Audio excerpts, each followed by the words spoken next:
proactive ICT service provider, Nogos service. Өнөөдөр Microsoft-ийн admin центрийн талаар basic буюу анхны шатны ойлголтуудыг та бүхэнд өгөх болно. За яагаад энэ сэдвийг сонгож орж байгаа гэхээр биднэрт бол өдөржингөө маш олон асуудлууд тулгардаг. За нэг хэрэглэгч үүсгэхдээ анхны шатны гэвэл за хэрэглэгчийн лицензийг хурааж авах, за ажлаас гарч байгаа, ажлаас шинээр орж байгаа ажилтнуудад бүртгэл үүсгэх, за цаашлаад лиценз солих, за мэйл архивыг мэйл явахгүй байгаа, за мөн tenant-ээр болж байгаа үйлдэлүүд буюу аудитыг шүүх гэхээр маш олон кейсүүд гардаг. За тэдгээр кейсүүдэд тусалах зорилгоор энэ сэдвийг сонгож авсан байна. За өнөөдрийн сургалтын маань аженда бол дараах байдлаар тайлбарлах болно. За мөн демо презентацнуудыг тайлбарлаад явах учраас та бүхэн бас ойлгомжтой байх болов. За эхний хэсэг бол мэдээж user буюу хэрэглэгчийн бүртгэлтэй холбоотой хэсгүүдийг та бүхэн тайлбарлаж өгнө. За цаашлаад shared mailbox гэсэн сэдвийн талаараас та бүхэнд товчхон ойлголтыг өгөх болно. За shared mailbox. За гуравт гэвэл audit log гэж хэсэг байдаг. За audit log дээр яг ямар боломжууд байгаа вэ те? За яагаад админ центр дээрс audit log-ыг харах шаардлагатай вэ гэдэг талаар ойлголт. За мөн дөрөвдөх нь мэйлтэй холбоотой асуудлууд. Харилцагчаас мэйл явуулсан, манад ирээгүй, заачгүй манагаас мэйл явуулж чадгаад харилцагчид очоогүй гэхээр бол асуудлууд бас өдөр тутмын тулгардаг. За асуудлууд дээр тодорхой хэмжээний ойлголтыг аваад бид нөр өөрсдөө дотооддоо энэ асуудлуудыг бас шийдэх боломжтой байдаг байна. За эхний ээлжинд админ центрийг яагаад чухал вэ те? Бид нар яг яагаад админ центрийг ашиглах шаардлагатай? За яг яагаад админууд байх ёстой, хянжих ёстой вэ гэдэг талаар товчлолтыг өгнө.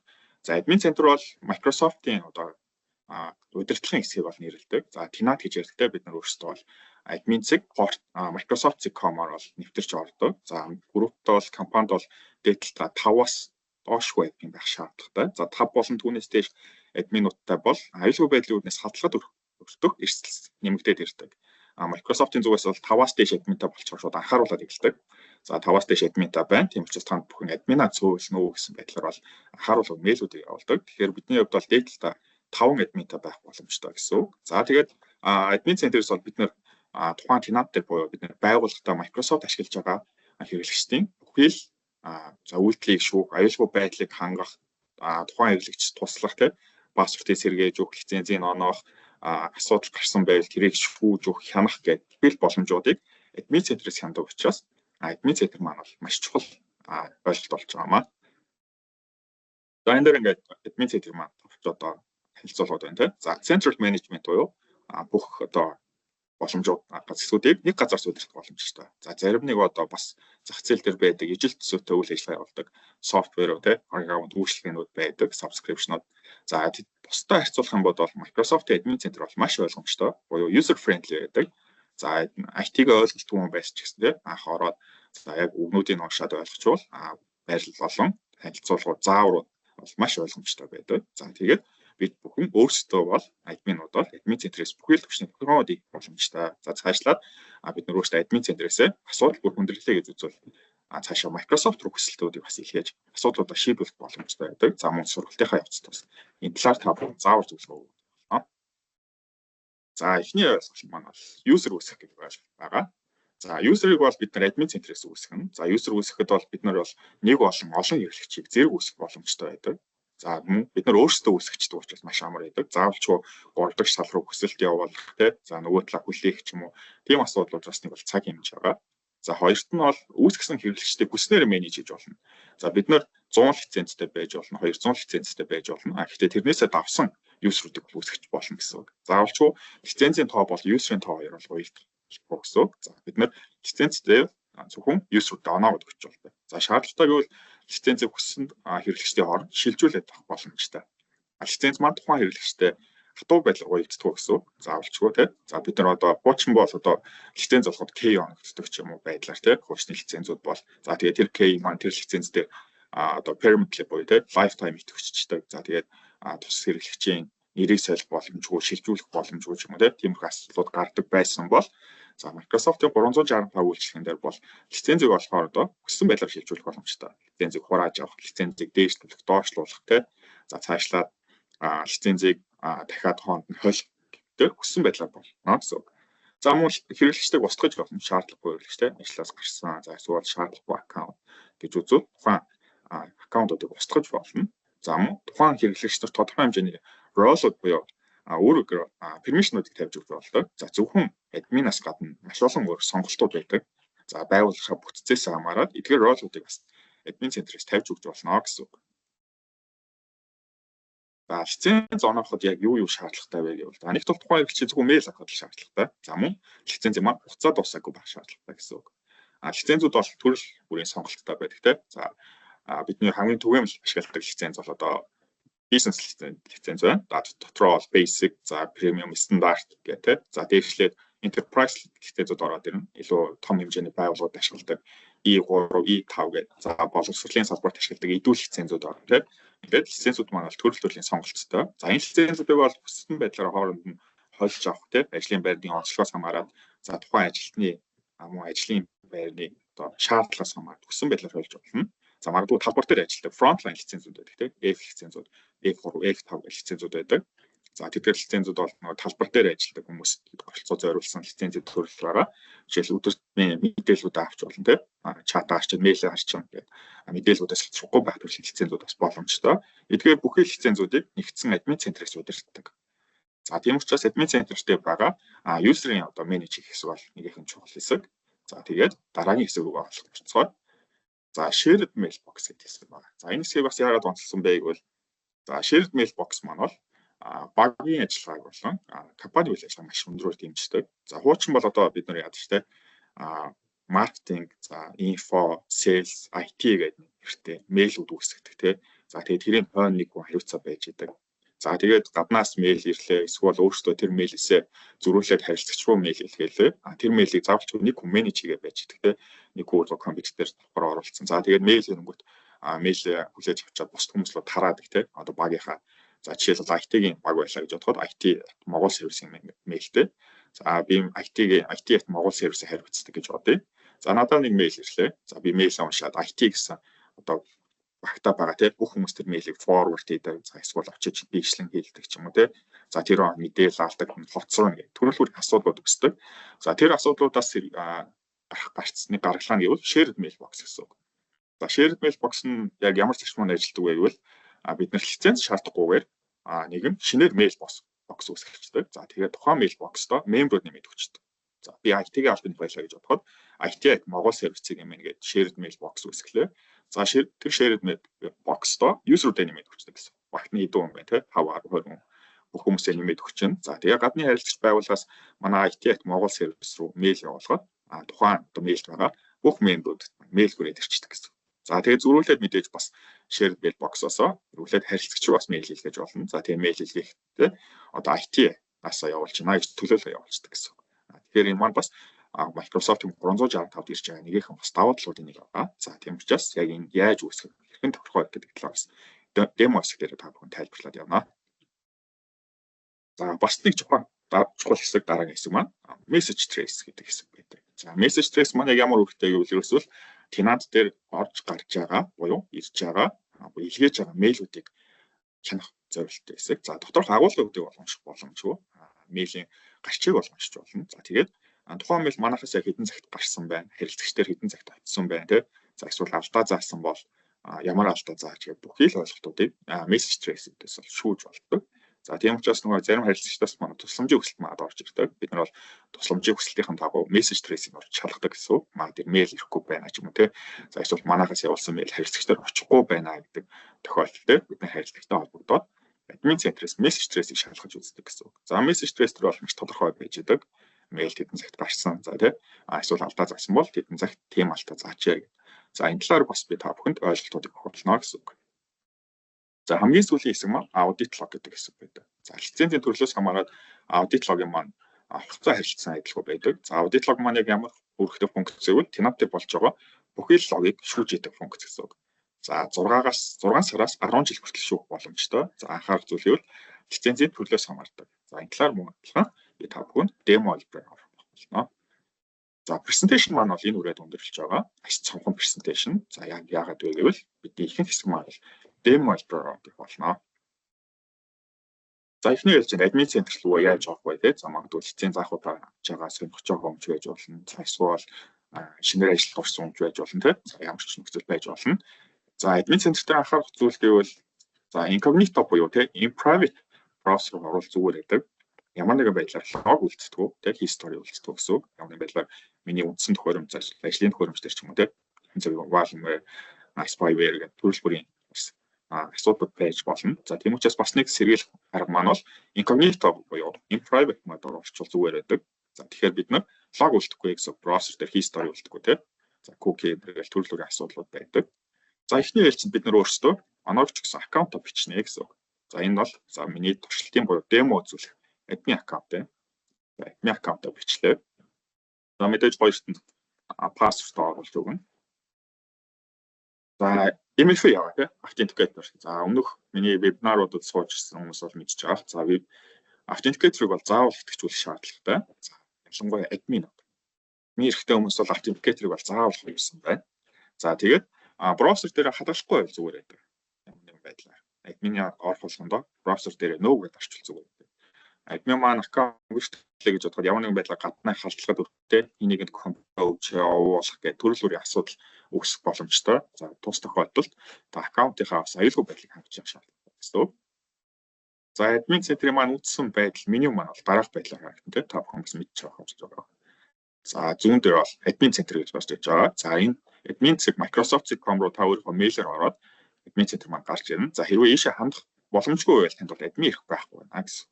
За тэгэхээр та группийнхаа компанийнхаа admin хэрэгтэй хүнээс өөр дээрээ admin-ийн эрхийг тавиулах шаардлагатай гэсэн.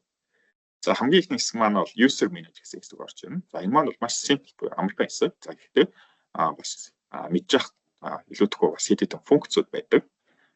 За зүүн талд navigation menu байрлаж байгаа. За navigation menu дээр дараад user гэсэн хэсэг орж ирдэг. За user хэсгээр даруул харж байгаа бол дөрвөн хэсэг байрдаг. За эхнийх нь бол active user. За энэ дээр манай tenant буюу бидний tenant буюу Microsoft дээр бидний байрлаж байгаа бүхий л хэрэглэгчнэр маань чагтаалтаар гарч ирж байдаг. За ингээд бүх аккаунтууд маань гарч ирж байгаа гэсэн үг. За эндээс мөн өөр тодорхой хэмжээний статусууд байгаа. За display name бол нэр нь байршиж байгаа. За user name дээр бол тухайн хэрэглэгчийн mail хаяг харагдаж байгаа. За хойно license дээр бол тухайн хэрэглэгчийн лицензүүд харагддаг. За тэгээд лицензүүд тухайн хэрэглэгч маань лицензтэй бол unlicensed. За лицензтэй бол тухайн лиценз маань ирүү орчирдаг. За жишээлбэл энэ дээр миний одоо демо орж байгаа аккаунт байна тийм. За дүүлхэн гадар гэдэг аккаунт байна. За энэ маань Microsoft E5-ийн developer төрлийн лицензтэй байна. За доор маань нэг өөр аккаунт маань бол лицензгүй байна гэдэг бол байршиж байгаа гэсэн. За шинээр Microsoft сонирхож байгаа за эсвэл авч байгаа хэрэгцээ байвал user үсэх асуудал гарч ирдэг. Шинээр ажилд орж байгаа хүмүүс за эсвэл шинээр Microsoft сонирхож байгаа хэрэгцээ байна тийм. За user үсгэд бол бид хэд хэдэн сонголтууд бас байгаа. Зөвхөн нэг аргаар үсгэхгүй гэсэн. За нэг user үсгэж байгаа бол бид зүгээр add user гэж сонгож болдог. За энэ хэсэг дээр бол бид тухайн user-ийнхаа мэдээллүүдийг оруулаад өгч тийм. Demo тест. За доор нь бол display name гарч ирэх гэсэн үг. За энэ маань бол mail дээр гарч ирэх. За тэгээд цаашлаад нөгөө Teams те Outlook гэл хоорондын харилцаан дээр гардаг. Одоо тухайн ажилтны display name гэсэн үг. За доор нь бид тухайн одоо ажилтныхаа mail хаягийг бичиж өгдөг гэсэн. За ингээд бичвэл дүлгөөн цэгээ @mgl7 on Microsoft гэсэн байдлаар тухайн mail маань үснэ гэсэн. За Microsoft-то бид нар өөрсдийнхөө доменийг холбох бүрэн боломжтой. 3 дахь талаас авдаг.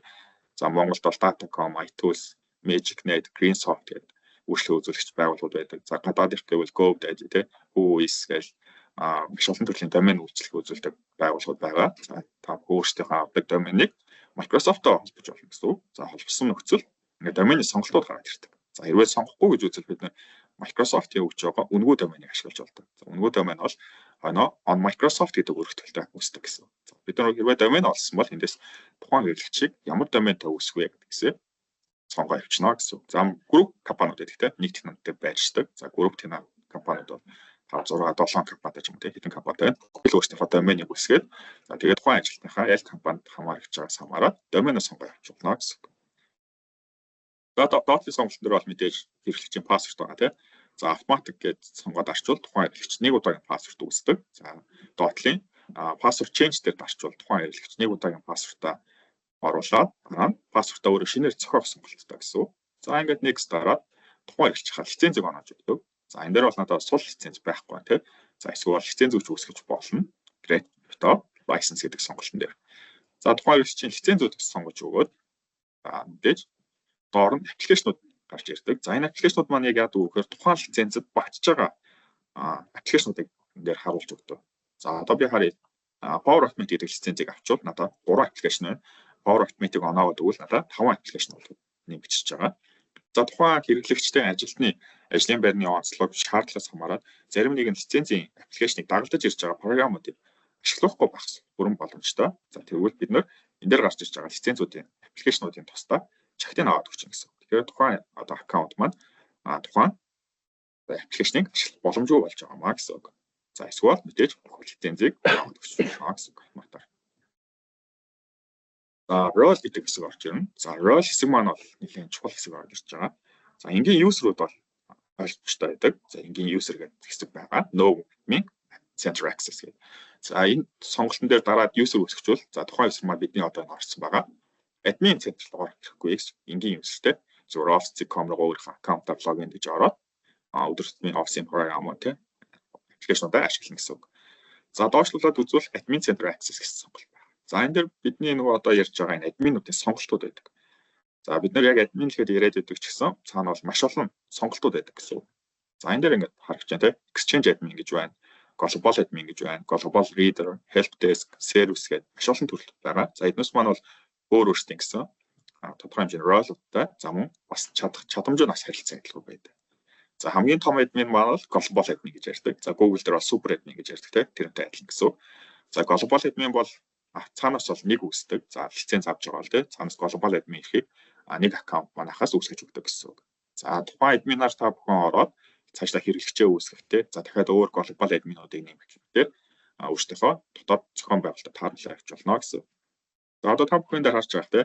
За манай одоо organization 6 global admin-тай болох гээд байна тий. За тэгээд 5-аас юу бага байвал гадны халдлага тий аюулгүй байдалд бол тий цаашаа тийм учраас энийг анхаараа гэж гараад ирж байгаа. За global admin-ийн хойныг одоо I буюу information тэмдэг байгаа. За хойно очиод үзвэл unlimited access гэсэн тайлбар гарч байгаа тийм та бүхэн харж байгаа. За global admin бол Microsoft-ийн TNAP буюу энэ admin центртэй байгаа. Бүхий л төвшөнд удирдахтай байдаг. Хэрэглэгч үүсгэх лиценз хурааж авах тийм мэйл цаашаа хаах гээл өдөр тутмын хэрэглэлтэй бүхий л үйл юм маань цаашаа global admin их боломжтой байдаг гэсэн. За цаашлаад exchange admin байдаг. За exchange admin харж байгаа тийм exchange online дээр full access гэдэг. Exchange маань бол мэйлтэй холбоотой сервис. За мэйлтэй холбоотой бүхий л үйлдэл хийх боломжтой гэсэн үг. Мэйл хянах, шүүх тийм. За мэйл нэг хэрэглэгчдэр асуудал үүсвэл мэйлтэй холбоотой бүхий л одоо үйлчлэгтэй хийж болно гэсэн үг. За мөн global reader байдаг. За global reader маань ямар үүрэгтэй вэ гэвэл reader-ууд гэсэн функц байдаг. Доошлуулад үзвэл бас байгаа. За reader-ууд маань бол тэнцвэр болж байгаа бүхий л зүйлсийг хянах хэрэгтэй, харах хэрэгтэй, шүүх хэрэгтэй гэсэн тийм. За хин лиценз оноож, хин хэрэглэгч үүсгэж тийм. За хин аудит орж гээл тийм. Хин групп үүсгэж гээл бүхий л зүйлсүүдийг зүгээр логуудыг харж авах хэрэгтэй гэсэн. За ажлууд тийм. Бүх activity-уудыг шүүх хэрэгтэй гэсэн. За help desk admin бол тийм хэрэглэгчтэй одоо админаас бусад non admin гэдгийг анхаараарай. Админаас бусад ролтэй байршиж байгаа бүх хүмүүсийн одоо пассвордуудыг reset хийх, authentication-ыг тохируулах зэрэг ролсуудтай. За ингээд доошлуулад үзвэл ингээд админуудын ролууд бол маш олон сонголттой байдаг. За SharePoint-тэй холбоотой админ байдаг. За Teams admin байдаг. За user admin бол маш давуу талтай. За баг global admin-ийн дараа орох хэмжээний эрхтэйг хэлж болно. Хэрэглэгч үүсгэх, пассворд reset хийх, групп үүсгэх тийм. За фильтр хянах, сервис хэлт хянах гэж боломжууд байдаг. За тэгэхээр бид нэг global admin-тай, за хоёр global admin-тай. За тэгээд нэг user admin-тай ч юм уу байдал тийм. User admin зүгээр user-уудыг manage хийдэг. Тэгээд шаардлагатай үед global admin ордог байвал зүгээр байдаг. Яг жишээн дээр бол. За тэгээд доошлуулад бид ингээд admin цэнтрийнхаа ролуудыг тийм үүргүүдийг хойно нь очиод ингээд уншаад явж болно гэсэн үг. За ингээд бид нар хэрвээ admin шаардлагатай гэвэл admin эрхээ оноож өгнө. За admin шаардлагагүй энгийн user хэрэглэгч гэвэл user гэж дараа next орчихно гэсэн үг. За хамгийн сүүлд мэдээж нэг review гэх тийм. За миний үүсгэсэн аккаунт зөв байна уу тийм. Орсон нэр энэ бол лиценз зөв оноож өгөөд finish гэдэг дараад хэрэглэгч маань үүсэж байгаа гэсэн үг. За show гэдэг орвол нэг удаагийн пассворд маань үүсэж байгаа. За нэг удаагийн пассвортыг бол хэрэглэгч ороод солих шаардлагатай гэсэн үг. За эсвэл бид тэр print гэж дараад Excel файлаар татаад авчулдаг. Тэгээд нөгөө үүсгэсэн ажилтнаа тийм тухайн Excel файлаа хэлж өгөөд аккаунтыг оруулах боломжтой гэсэн үг. За темплейтүүд байдаг. Мөн олон user үүсгэж болно. Бид нар ингээ олон userтэй дөнгөж шинээр лиценз авч байгаа бол тэ 50 user, 100 user, дээдл нь бид нар 249 user нэгэн зэрэг үүсгэх боломжтой. Шаардлагатай бол бид нар Excel-ээр татж авч болдог. Илэн темплейт байгаа. За энэ темплейтийг бас харж ядуулъя. Энэ темплейтийн дагуу бид нар өөрсдөө бүглөөд өгчдөг гэсэн тийм. Ажилтныхаа нэр, овог тийм. За тэгээд дэлгэцэн дээр дисплей нэм, мэйл гэдэг дээр шаардлагатай мэдээллийг оруулж Excel дээр бичээд upload гэж дараад 249 хүртэл user үүсгэж болдог гэсэн. За цаашлаад яг адилхан лицензийн оноогоод пассвортыг гаргаж аваад аккаунтаа үүсгэжнэ гэсэн. За үүсгэсэн лицензээ харцгаая тийм. За миний сая үүсгэсэн аккаунтыг гаргаж ийн demo test гэдэг. За дээр нь дараад үзвэл тухайн лицензийн маань дэлгэрэнгүй мэдээлэлүүд гаргаж байдаг. За нэр нь юу вэ? За сүүлийн 30 хоногийн activity гарч ирнэ. За доошлоод role-ууд гарч ирдэг. За тийм. Одоо энэ дээр бол admin биш учраас no administrator гэж гарч ирж байна. Admin оноогод өгчвөл энэ дээр admin-ийнхаа маань role нь гараад ирчихдэг гэсэн. За мөн тухайн хэрэглэгчийн пассвортыг reset хийж болно. За пассвортыг бол тухайн хэрэглэгчийн пассвортыг бол дахиж харах боломж байхгүй. Бид нар аюулгүй байдлын үднээс зөвхөн reset хийж болдог. Тийм учраас бол нөх хэрэглэж үүсгэсэн дараа пассвортыг заавал хадгалж аваад тухайн хэрэглэгчид пассвортыг өгөх шаардлагатай. За хэрвээ өгч чадаагүй ч юм уу те самсргүй байдлаар skip-лээд алгацсан бол reset пассворт гэж дарддаг гэсэн. За мөн тухайн хэрэглэгчийн block sign буюу орох эрхийг бол хаах боломжтой. За мөн delete user гэдэг тухайн хэрэглэгчийг устгачна гэсэн. За license хэсгээс мэдээж тухайн хэрэглэгчийн лицензүүдийг харж болно. Оноож өгсөн. За mail дээр мөн адилхан тухайн хэрэглэгчийн мailing хэмжээ гарч ирдэг. За би mailing лиценз хүчирсэн дээр гарч ирэхгүй байна. За OneDrive мөн адилхан лицензийн төлөөс хамаарат яг хэрэг багтаамж хийж байгаас хамаарат тухайн хэрэглэгчийн OneDrive руу цаашлаад архивлах өөр шилжүүлж өгөх гэдэг функцүүдийг OneDrive хэсгээс шүүж болно гэсэн үг. Би нэг өөр аккаунт гаргачих тийм. За одоо орсон байгаа аккаунт болчих. За энэ аккаунт маань бол E5 гэх лицензтэй байгаа. За тийм учраас надаа mail болон OneDrive гэсэн хэсэг гарч ирж байгаа. За mail маань бол 100 GB байна тийм. За энэ демо төгсөлтийн аккаунт учраас ашигладаг учраас ингэ 32 мегагийн ашигласан байна. За цаашлаад админууд тухайн хэрэглэгчийн mailbox руу орж болдог тийм. За энэ дээр ингээд бус тохиргоонуудыг байдаг. Хэнийг илүү forward-ыг хийж болно. За тухайн mail-тэй байн forward гэдэг бол энэ дээр forward-ыг байж болно. За мөн OneDrive бас байршиж байгаа. Тухайн хэрэглэгчийн ажлаас гарч байгаа хүн байж болдог тийм. За эсвэл шилжиж байгаа аль форм шилжиж байгаа ч юм тийм. Тийм нөхцөл OneDrive-ийг бас эндээс create link гэж дараад тухайн OneDrive-ыг өөр хөлөөр шилжүүлж өгөх тийм. Боломжууд архивлж авах боломжууд бас байдаг гэсэн үг. За мөн OneDrive-ийн хэмжээг өөрчилж болно. Лицензийн төлөөс хамаарат дефолтор нь бол бидэрт бол нөгөө ихэнх лиценз маань бол 1 TB ирж байгаа тийм 1000 GB. За тэгээд дээшээ E лицензүүд бол 5 TB хүртэл өсөх боломжтой хэрэгжил багтаамж. За тэгэхээр бид нар өөрсдөө ингээд тухайн хэрэглэгчийн OneDrive-ийн багтаамжийг бас өөрчилж болно гэсэн үг. За тэгээд шаардлагагүй гэж үзсэн тийм ажлаас гарсан ч юм уу хэрэггүй аккаунтыг бид нар чагталж агаад за эсвэл дээр нь дарж агаад тухайн хэрэглэгчийг delete буюу устгах болно гэсэн. За би одоо сая үсгсэн аккаунт устгах гэж байна. Дүлгөөн гэдэг. За хэрэглэгч устгахад ингээд сонголтууд гарч ирдэг тийм. Тухайн хэрэглэгчийн мэдээллүүдийг өөр хүнд өгөх үү тийм. Ялангуяа OneDrive дээр байгаа, mail дээр байгаа лицензтэй холбоотой энэ дээр сонголтууд гарч ирдэг. Ажлаас гарч байгаа файлуудыг хадгалах шаардлагатай тийм. Хэмжээний дататай хүмүүс байж болно. Тийм нөхцөл энэ сонголт дээр чагталж байгаа. Тухайн хүнийхээ одоо нөгөө шилжүүлэх хүнийг оруулаад өгчдөг гэсэн. За тэгэхээр нөгөө хүн маань 30 өдрийн турштай 30 өдрийн турш тухайн хүмүүсийн дата руу ханддаг боломжтой. За тэгээд тэндээсээ backup owner буюу эзэмшигчийн солихтой юм байдлаар болно гэсэн. Хэрэглэгчийг устгасны дараа лиценз нь буцаагаад unassigned буюу шууд сулгарчдаг. Сул лиценз болоо явчихдаг гэсэн. За устгасан user маань deleted user гэсэн хэсэг рүү ордог. Зүйлийн бол лиценз устгасан одоо user устгаснаас хойш тухайн хэрэглэгч маань 30 хоног хадгалагддаг гэсэн. Deleted user дотор. За 30 хоногийн дотор бид нэр тухайн хэрэглэгчийг буцаад сэргээж болно. Ямар нэгэн байдлаар файл, дата, mail тий. За application гэдэг юмнууд авч чадаагүй бол за 30 хоногийн дотор буцаад сэргээж болно гэсэн. Restore гэдэг ашигтай тий. За тэгээ 30 хоногийн дотор бид нар тухайн user-ыг сэргээвэл тухайн user маань дотор дата хамтран сэргэждэг. Mail-тэйгээ тий, OneDrive-тайгаа гэж SharePoint байсан гэдэг бүхэл мэдээлэлтэйгээ буцаад сэргэдэг гэсэн. За эндээс бол устгах бол боломжгүй гар гараа. Энэ маань яг автоматар 30 хоноод өөрөө устдаг гэдгийг анхаараарай. За мөн Quest user гэж байдаг. Microsoft-ийн бас нэгэн олгодог давуу тал байгаа. За Quest user маань яг яадаг вэ гэхээр зочин user буюу тий гадны харилцагчтай байдаг. Өөрсдийнхөө tenant дээр Teams дээр нэмэх боломжтой. За тий харилцагч байгуулгын хүмүүстэй чатлаа нэг group chat үүсгэж болдог. За тийм нөхцөлд бол харилцагчдыг Quest user-ээр нэмэх болдог гэсэн үг. Quest user маань бол порт буюу азуураас бол үүсгэгдэг. Тухайн харилцагчийг мэйлээр нь урьж өгдөг. За жирийн Gmail, Yahoo mail ч байсан болдог. Тэгэхээр заавал нөгөө лиценз байх шаардлагагүй гэсэн үг. За энэ дээр орж байгаа тийм. Request user-тэй ороод add user-хэд орчвол Azure порт руу шилждэг. За эндээс invite user гэж дараад доор шаардлагатай мэдээллүүдийг оруулждаг. За тухайн харилцагчийн нэр юу вэ те? За mail дээр ямар ч mail хийж болдог. Энэ дээр за зүгээр ингийн personal account хийж болно. За тэгээ нэр авах дээр шаардлагатай мэдээллүүдийг оруулаад invite гэдээ арчдаг. Нөгөө харилцагч дээр мэйлээр урилга очдог. Тус харилцагч мэйл дээр одоо тухайн урилгыг зөвшөөрөөд бидний Teams дээр орж ирж болдог гэсэн үг. За анхаарал зүйл гэвэл тухайн харилцагч урилгаа одоо тийм invitation-ыг авсны дараа хэсэг хугацааны дараа орж ирдэг. Шууд орж ирдэг. За нэг 60-аас 120 минут бай тийм цагаас 2 цагийн дараа орж ирдэг. За тэгээд мөн тухайн харилцагч буюу guest user руу чат бичгийг хүсвэл тухайн харилцагчийн мэйлийг бүтнээр нь бичиж өгдөг.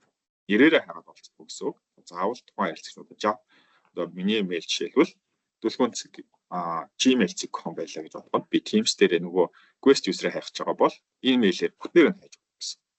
Түүнээс түлхүүн гэж бичвэл тэр гарч ирэхгүй гэсэн. Тэрийг бас анхаарах шаардлагатай. За хэвлэгчтэй холбоотой ингээд анхаарах шатны ойлголтууд маань болчихж байгаа. За дараагийн хэсэг маань бол мэйлинг хэсэг ороод ирж байгаа. За ингээд admin center дээр бол маш олон сонголтууд байгаа. Боочлуулаад show mode дээр дарвал admin center-ийн маань сонголтууд гараад ирж байна. За security буюу аюулгүй байдлаар compliance за intune гэдэг өмнө орж ирсэн. Төхөөрөмжүүдэд менеж хийх боломжтой endpoint device-уудаа. За identity гэдэг бас хэрэглэгчтэй холбоотой тохирхон байдаг. За мэйлтэй холбоотой хэсгүүд маань бол за exchange гэдэг хэсэгтээ байршдаг би анхаараа. За exchange маань бол Microsoft-ийн мэйл үйлчилгээг зөвшөөрөх сервис байгаа. За тусдаа admin center-тэй гэсэн. Admin цэг exchange цэг Microsoft.com гэдэг портлоор орж болно. За эсвэл мэдээж admin center-ээс exchange дээр дараад шилжих боломжтой гэсэн. За мэйл дээр бол би та бүхэн тайлбарлах хоёр хэсэг байгаа. За нэг нь бол shared mail box гэсэн хэсэг. За shared mail box гэдэг хэсэг маань бол байршиж байгаа reception хэсгийн mail box хэсэгтээ байршиж байгаа. За энэ дээр ингээ харагдаж байгаа тийм үүсгэсэн мэйлүүд маань харагдаж байна. За shared mail box үүсгэхэд бол маш амархан. За мен дээр байршиж байгаа add shared mail box дээр дараад бид нэрээ бичих өгч ямар зорилттой тийм mail box үүсгэж байгаа. За би түрүүнийх үүсгэжтэй IT-ийн shared mail box үүсгэе. За доор нь IT-гээ бичиж. За мөн адил доменыг сонгоо тийм олон домен байгаа бол бид эндээс доменыг сонгоод өгч боломжтой. За мөн адил alias оруулж өгч болно тийм адилхан нэртэй одоо за магадгүй support гэдээ оруулчтай. Support болон IT руу мэйл явуулахад бас хүлээж авах боломжтой гэсэн үг. За ингээд create гэдэг арга. За энэ дээр баг зэрэг цаана руу хийгдэх учраас баг зэрэг уншдаг. За ингээд shared mail box маань үүсэж байгаа гэсэн. За одоо бид нар user руу нэмж өгч боломжтой. За энэ дээр анхаарах зүйл гэвэл shared mail box үүснээс нэг хэдэн минутын дараа бол user руу нэмжих боломжтой. За энэ дээр анхааруулга гарч иж байгаа тийм минут боёо хэдэн минут бол хүлээх шаардлагатай. За тэгээд минут маань болсон бол add user гэж гарчдаг. За тэгээд add member гэдэг. За тэгээд бид нар Microsoft-ийн 365 аккаунт хүмүүс эндээс нэмээд өгчдөг гэсэн. Тэ тухайн IT-ийн албанд ч юм уу CS-ийн албанд яг хин байгаа тэ тухайн хүмүүсээ бид нар энэ хэсгтэрээ нэмээд оруулаад өгчдөг гэсэн үг. За ингээд эндээс ингээд сонгоод тэ одоо жишээ нь admin 1 2 гэж энэ хүмүүсээ чиглаад явчихна. За тэгээд save гэж дараад за энэ хүмүүсийг admin одоо mailbox дээр нэмэх гэдгээ зөвшөөрнө гэсэн үг.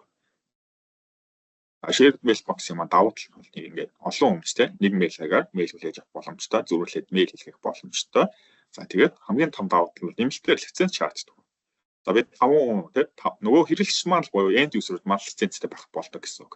Нэмэлтээр ямар нэг лиценз авах тий лиценз хуваарлах гэсэн шаардлага байхгүй гэсэн. За тэгээд энэ өөрчлөлт маань орох хүртэл нэг дээдлээ 60 минут хүртэл хүлээх шаардлага гардаг. За тэгээд тухайн хэрэглэгчд маань мэйл боксоо цааш ашиглаад мэйл хэлхийг болон хүлээж авах боломжтой болчих. За мөн тэгээд үүсгэсэн мэйл боксууд өөрчилж болно тий. За жишээлбэл саяны миний үүсгэсэн мэйл боксын дээр харж байна. IT@mgl7 Microsoft гэдэг аккаунт байна. За дээр нь дараад мэдээллүүдээ буцаад өөрчилж болно тий. За энэ дээр email forwarding оруулж болно. За эндээс тухайн одоо юунаас shared mail box-оос permission-уудыг тавьж болно. Зөвхөн уншдаг байж болно, зөвхөн илгээдэг байж болно тий. Read and manage гэдэг сонголт байдаг. За эсвэл send зөвхөн илгээдэг ч юм уу байдлаар тухайн хэрэглэгчдийг бас нэмээд өгч болно гэсэн. За саяных бол хэрэглэгч үүсэхдээ би full access буюу бүтнээр нь нэмсэн байна. Тэгэхээр тухайн хэрэглэгч нар бол мессеж явуул, мэйл явуулах, хүлээж авах гэдэг бүхэл боломжууд маань байгаа.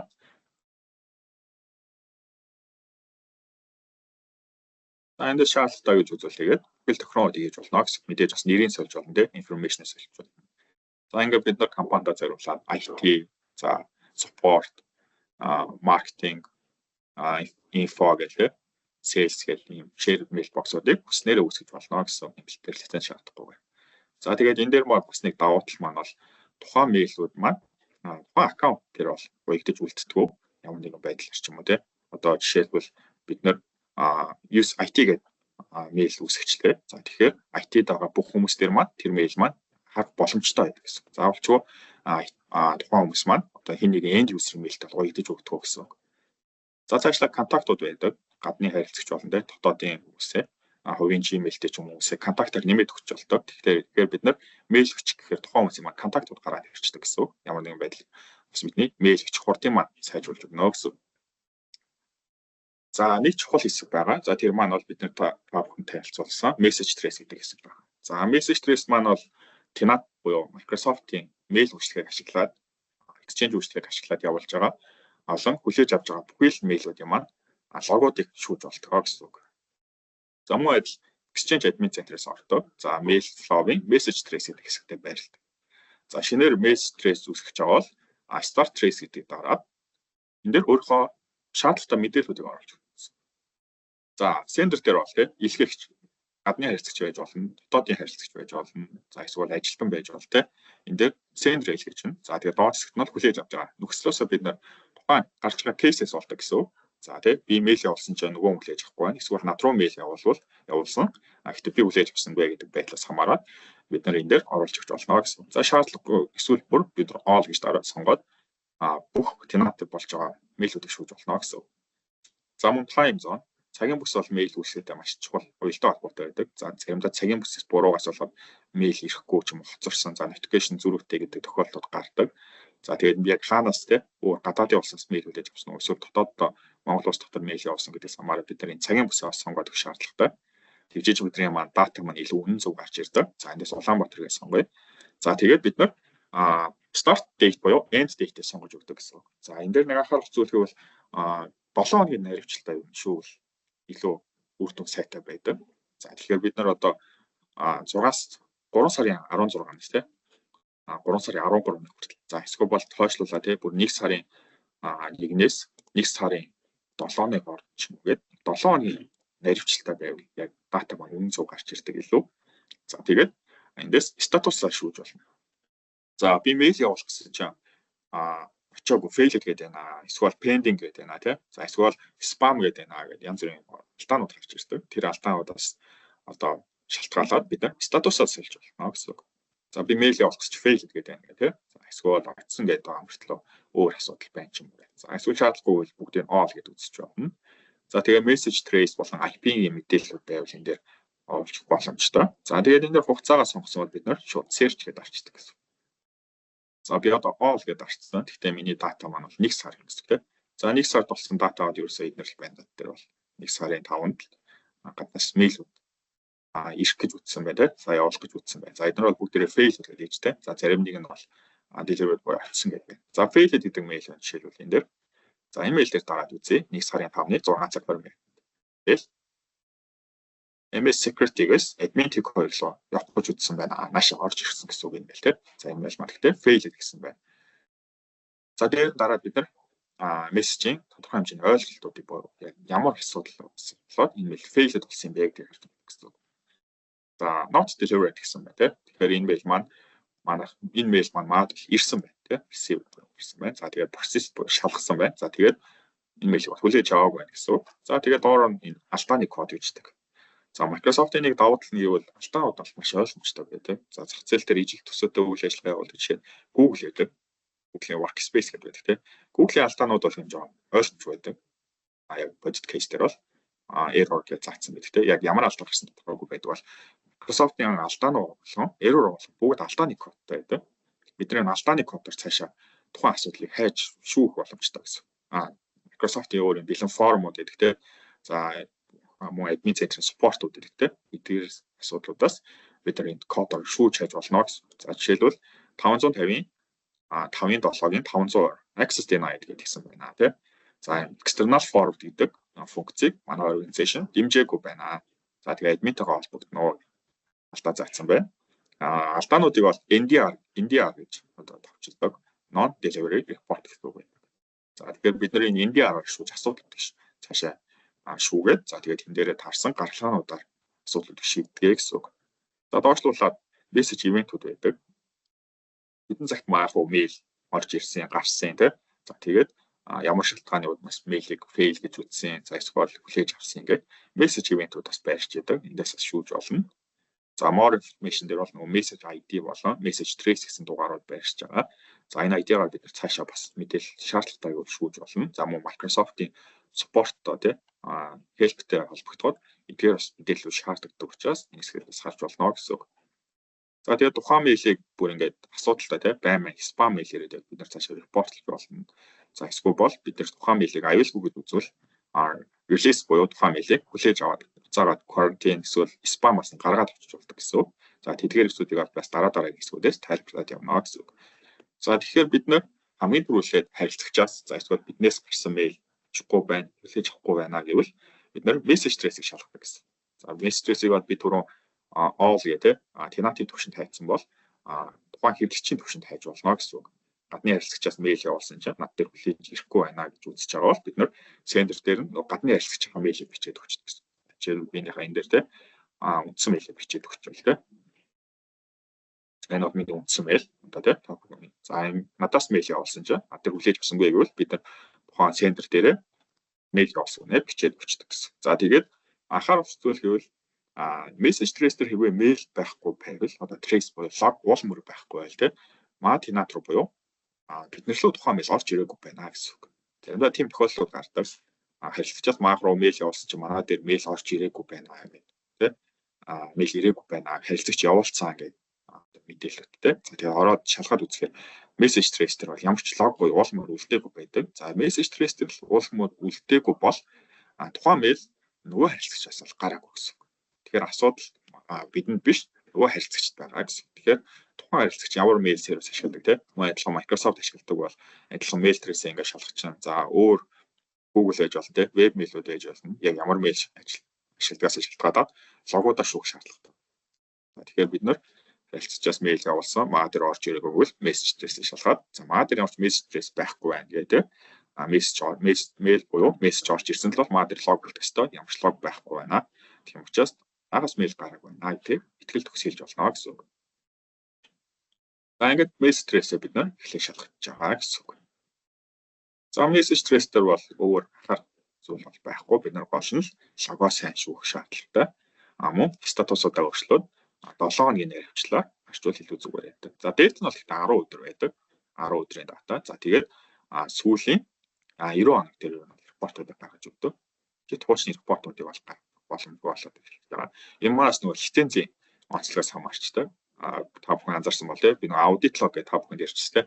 6 сараас 10 жил хүртэл логыг шүүж болдог гэдэг. Тэрнтэй бас адилханаар лицензийн манд төрлөөс онцлог давуу талуудаас хамаарат бид нар яг урт хугацааны датаг бол харах боломжгүй.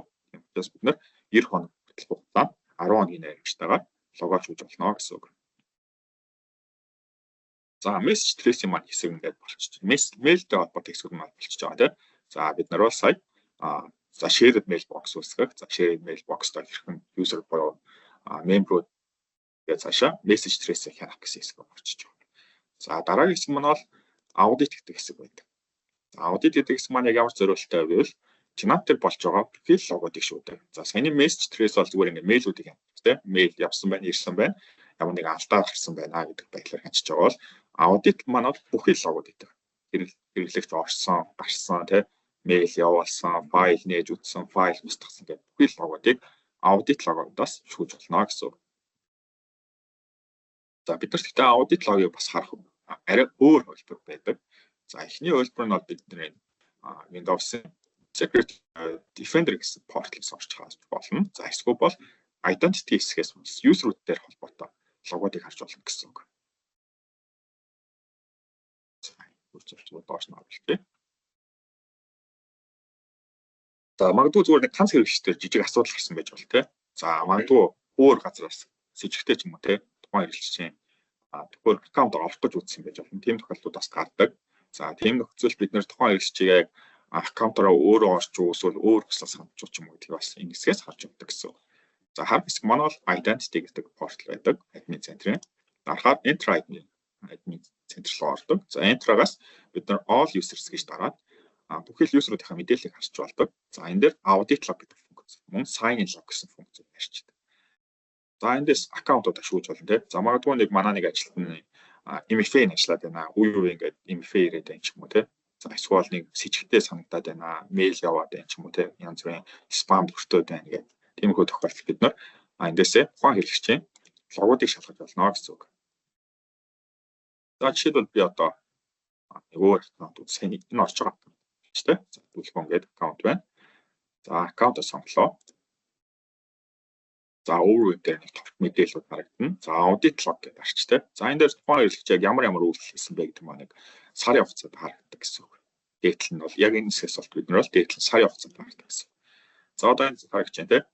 3 сарын 13-ны 2025 оны 11:27-д user устгасан байна гэх тийм. За энэ маань бол сая бидний сургалтын дээр харсан user устгасан мэдээлэл байна тийм.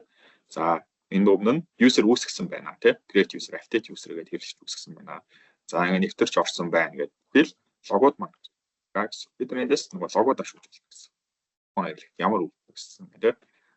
Ямар ч төгсөл байдал үүсэж болно. Санаатаа санаадгүй файл бичсэн байж болно. Хөрөмжтөр оруулаад өгсөн байж болно, халдлагад өгсөн байж болно. Тэгэл тийм. Phishing, mail гэх төрөл бүрийн асуудлууд байдаг. Тэднээсийг бид нар эндээс ашиглаж болно гэсэн үг. За мөн адилхан sign in log харж болно. Тухайн хэрэглэгч яг өөрөө л төвлөрч гин үү тийм. Яг ямар үйлдэлүүд ашиглаж байна. За хойно IP-тайгаа за хойшлуулад үзвэл улсын заасан байдаг. За би ингээд товчхон харуулчихъя тийм. User маань тэр. За хандсан application маань. За тэгээд статус маань success гэвэл орсон тийм. За тэгээд failed гэвэл ямар нэгэн байдлаар орч чадаагүй байна. Тэгээд логод маань ингээс гарч ирдэг гэсэн. За тэгээд нөгөө MFA-ийг заавал идэвхжүүлээрэй гэдэг байна шүү дээ. Admin болон за end user ч гэсэн заавал идэвхжүүлэх шаардлагатай. За энэ MFA-ийг идэвхжүүлснээс нөгөө гадны phishing халдлага тийм янз бүрийн байдлаар spy malware entries сэргийлж байгаа нэг ав маань ямар нэг байдлаар пассвортаа алдсан ч гэсэн MFA-тэй орох боломжгүй. Тийм нөхцөлд бол sign in log дээр гараад ирдэг. Таны аккаунт руу орох гэж үзсэн байна. Гэхдээ та MFA-тэй учраас таны аккаунт руу орч чадаагүй байна. Логод маань хэсэгчдэг гэсэн. Эндээс бид нар ингээд тодорхой хэмжээний тухайн user-ийн логуудыг ингээд хугацаанд харж болтгоо гэсэн үг. За бас нэг нэмэлтээр компанид танилцуулах гэсэн маань бол authentication гэдэг хэсэг байдаг. Одоо authentication маань болж байна шүү дээ. User-ийн дахин баталгаажуулалт нэг сонголт байгаа. За би энэ дээр бол өөр authentication-ыг бол унтраах боломжгүй. За тэр дунд admin-ууд гэсэн үг.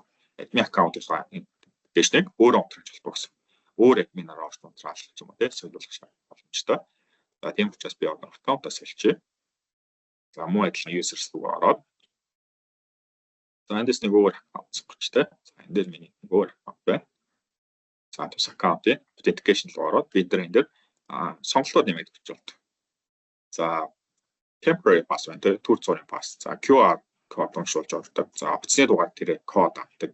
За email дээр код авдаг гэх те. Тухайн харилцагч өөрийгөө баталгаажуулах боломжуудыг бас нэмээд өгч болно. Муу адилхан тухайн одоо хэрэглэгч пассвортаа муцсан байж болно. За эсвэл гар утсаас олцсон байдаг те. Team case-ов тэр case-ов нэлээд түгээн мэдээдэг. Authenticator утсан дээр холбогдсон. Утаснаас салгаагүй эсвэл шууд форматлаад те утсаас олцсон ч юм уу.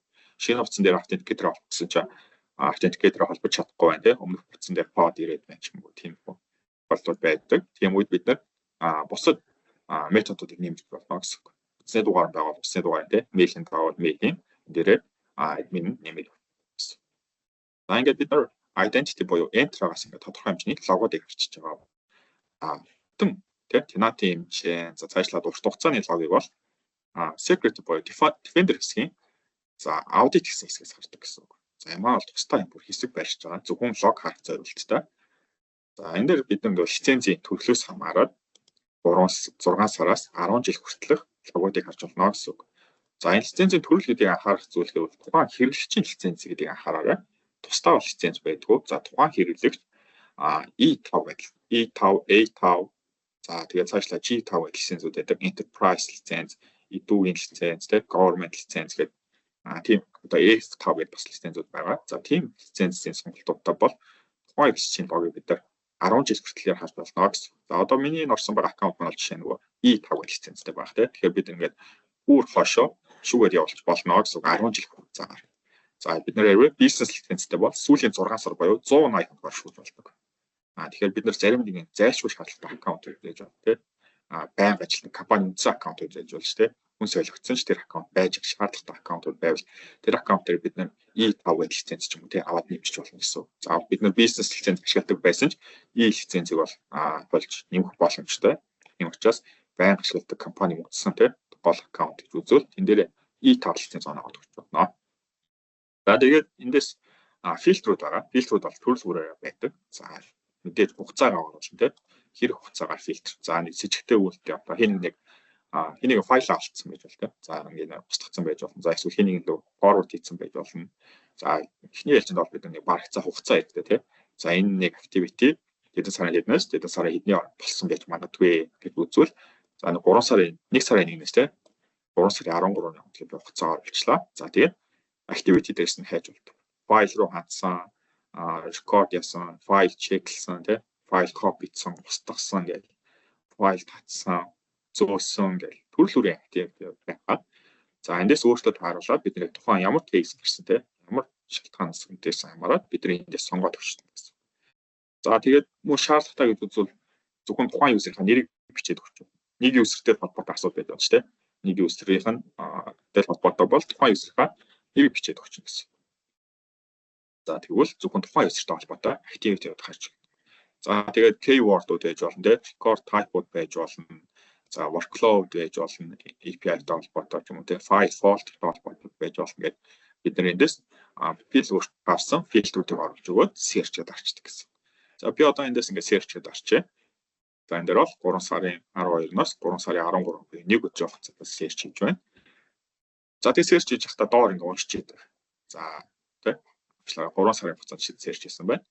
За тэгээд энэ маань яг хэр их хэмжээний дата байгаас хамаарат энэ маань тодорхой хэмжээнд хугацаа шаардна гэсэн. За би энэ дээр яг өглөөхөн демо үзүүлэхдээ та бүхэнд юм лог гаргаад тавьсан байгаа. За энэ лог маань бол сүүлийн 5 сараар хийсэн байна. 11 сарын 1-ээс 3 сарын 13-ны хооронд логыг шүүсэн байна. За тэгээд completed болсон байна тийм 100% та document-ийг зарцуулсан байна. За тэгээд total result нь 5291 лог үүсэж гэж байна гэж гарч ирж байна. За дээр нь дараад бид нар логод харах гэсэн үг. За жишээлбэл энэ бол admin tag 2 буюу одоо миний Орсын аккаунттай холбоотой гэсэн үг тийм. За би өнгөрсөн оны буюу 24 оны 11 сарын 1-ээс за энэ оны 13 хүртэл ингээд нийтдээ 5291 амжилт үйлдэл гэсэн тийм лог бүртгэгдсэн байна гэсэн үг. За эндээс ингээд бид нар ингээд бүх логууд харж болно гэсэн үг. Файл руу хандсан, орсон гэл тийм admin details-тайгаа ингээд хойшлуулад бүхэл логууд харж болно. За бүр шаардлагатай гэвэл тухайн файлыг экспорт хийгээд ханждаг. За эндээс download файл дээр тийм файлыг маань login татаад авч जैन. Ингээд логуудаа шүүж аваад бид нар дараа нь тулах боломжтой гэсэн. За энэ лог маань бол харьцан том файл тийм 6 МБ хэмжээтэй. За энэ дээр яагаад гэвэл 5291 лог үлдсэн баг ч гэсэн. За муу адилхан ингээс фильтртэй чарж болно тийм лог дээр юм хаях байгаа бол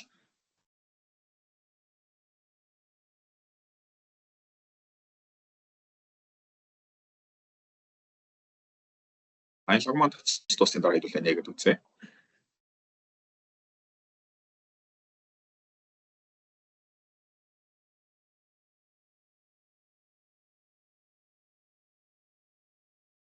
За лог маань татчихлаа. За лог хэдүүлээ нэгэд хэсэг хэлбэр харах үзье.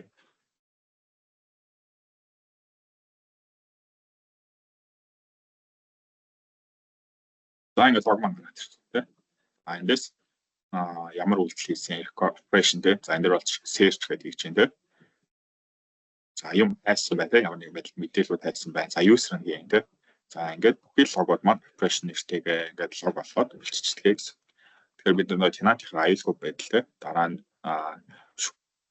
хэлтэй холбоотой аюулгүй байдал гэж бүхэл функцүүдийг маань энэ audit log маань дэмжлэгээ гэсэн.